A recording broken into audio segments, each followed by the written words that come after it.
10 বছর বসে বিয়ে করে 1 বছরে সাহাবী বাবা হয়েছেন, ওই সাহাবী আবার পরবর্তীতে গভর্নর হয়েছেন, একেবারে গোল্লায় গেছেন, অথর্ব হয়ে গেছেন তা না। কিন্তু সুতরাং আমরা আসলে বেসিক্যালি ওই যে দিন এবং দুনিয়া যখন আসতেছে, আমরা আখেরাতটারে বাদ দিতেছি, দুনিয়াটারে রাখতেছি, যে ইঞ্জিনিয়ার হবে, ডাক্তার হবে, পড়াশোনা করবে, এটা করে পিএইচডি করবে, তবে দেখা যাবে বিয়ে শাদী করবে।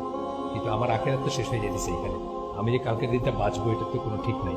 তো আমি আমার 15 বছরের নাতিকে বলছি, 15 বছর বললাম না, তাকে বলছি যে তোর বাপ যদি না চায়, তুই যদি চাস তুই আমার কাছে চলে আসিস, আমি তোর বিয়ের ব্যবস্থা করবো এবং তোর এবং তোর বউয়ের খাওয়ার ব্যবস্থা করবো ইনশাল্লাহ, যতদিন আল্লাহ আমাকে দিছে। শুনতে খুব ওয়েড লাগতেছে তাই না?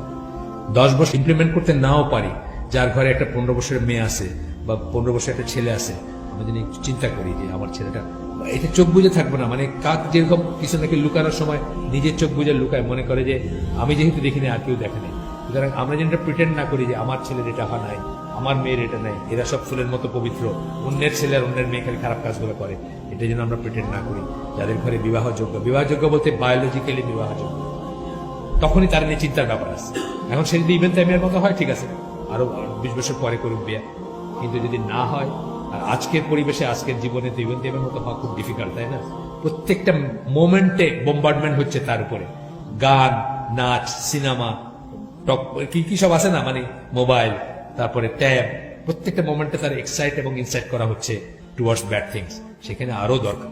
এবং আমাদের দেশে তো প্যারেন্টাল গাইডেন্স আপনি দিতে পারেন এখন বিয়ে, একটা নিয়ম হয়েছে না যে আপনি চাইলে আপনি যদি রেসপন্সিবিলিটি নেন দিতে পারেন। ইংল্যান্ডে আছে 15 বছর বয়সে দিতে পারেন, আমাদের দেশে দিতে পারেন। আপনি অ্যাপ্লাই করবেন, যেখানে যার আপনার অ্যাডমিনিস্ট্রেশন তার কাছে অ্যাপ্লাই করবেন, ইউএনও হোক বা ম্যাজিস্ট্রেট হোক, বলবেন যে আমার ছেলে এরকম, তার বিয়ের দরকার, আমি রেসপন্সিবিলিটি নিব, আমি তাকে খাওয়াবো। কি হবে খাইলে? একটা এক্সট্রা প্লেট পড়বে ঘরে। আপনি কাজের মানুষ রাখেন না, মনে করলেন যে একটা এক্সট্রা প্লেটই তো পড়বে, আর কি? এই সময় তো আর বিয়ের গাড়ি বাড়ি হাতি ঘোড়ার দরকার নেই, একটা এক্সট্রা প্লেট পড়বে, দিবেন একটা এক্সট্রা প্লেট। এটা কি আমরা কি এত নাকি? শেয়ার করে খাবো যদি হয়, মানে একেবারে খাওয়ার অভাব তো এখানে কারো নাই আমি দেখতেছি। তো আপনারা সেটা করবেন ইনশাআল্লাহ, কবিরা গুনাহ থেকে নিজের ভাই বোনকে, যার বেলা যেটা অ্যাপ্লিকেবল, ছেলে মেয়েকে, ভাই বোনকে, এমনকি মাকে বাঁচাবেন। আপনার মা যদি কম বয়সে